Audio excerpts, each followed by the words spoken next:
Ek het 'n boks sweets hier voor in die kerk. En as jy die kinders voorsit of iemand voor in die kerk sien, dan kry jy sweets.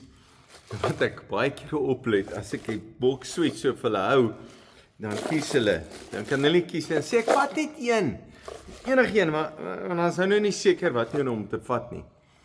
Ek dink dis so baie keer ons ook is. Ons het so baie dinge om te doen. Daar's goed wat jy moet doen, daar's goed wat jy wil doen. Dit is goed wat baie belangrik is. Eers ek moet hierdie ding en ek moet daai ding doen, ek moet die ding doen, ek moet daai ding doen. Maar vandag praat ek met iemand en hy sê hierdie ding vir my. Hy sê die Here sê vir hom, jy het baie dinge om te doen, maar wat is die belangrikste? As jy nou daaraan dink, wat is die belangrikste? Dan wil jy nou sê, ek moet nou maar lekker sweet kies. Ek dink hulle kies, okay, is dit 'n lekker sweet en dan gaan dit die volgende oor die grootte van die sweet. Dis seker ook baie belangrik. Maar die ou sê, die Here sê vir hom een ding, die belangrikste is om my wil te doen. Wie wat is die belangrikste vir jou om te doen, is om die wil van die Here te doen. Nou ek dink jou lewe is soos 'n boks sweets. Party is lekkerder as ander, party het jy nog nie geproe nie, party is jy nie seker wat een moet jy vat nie, kom ons vat ons moet dit maar hê. Maar die belangrikste wat jy moet doen is om die wil van die Here te doen. Maar ek dink die wil van die Here is verskil vir elkeen van ons. Dit wat God vir my wil, dit wat God vir jou wil. Ons is 'n gemeente, ons is 'n liggaam van die Here.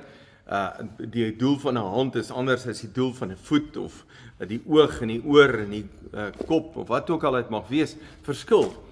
Maar tog is almal, die wil van die Here is dat ons nederig moet wees. Die wil van die Here is dat ons nie lelik moet wees met ander mense nie. Die wil van die Here is dat ons vir ander moet omgee. Die wil van die Here is dat ons eerlik moet wees. Die wil van die Here is dat ons eers moet doen wat hy sê. Nie wat ek wil nie, wat hy sê.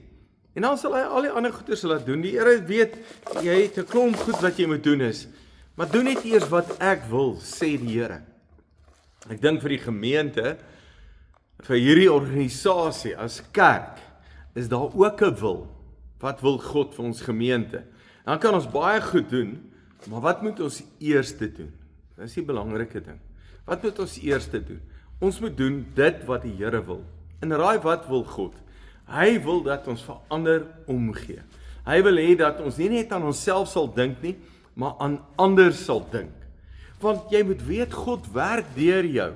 Jy wil so altyd hê, iemand moet vir jou iets doen. Maar eintlik sê die Here, doen jy net iets vir iemand, jou beurt sal kom. Doen jy eerste vir ander. Dis wat God wil hê. En ek wil jou aanmoedig, vra vir jouself vandag, wat wil God hê? Wat wil God eerste hê? Wat moet ek eerste doen? En weet jy, die Here sal help. En ek bid vir jou, dat God vir jou geestelike insig sal gee, wysheid sal gee, dat jy presies sal weet, wat die wil van die Here is. Dis wat Kolossense sê. So kom ek bid saam met jou. En ek bid nou, saam met elkeen wat my luister, dat U vir hulle geestelike insig sal gee, wysheid sal gee, dat hulle sal weet wat om te doen, en eerste sal doen wat die Here sê. Dankie dat U hulle liefhet en vir hulle omgee. In die naam van Jesus. Amen. Dankie, jy is 'n great blessing.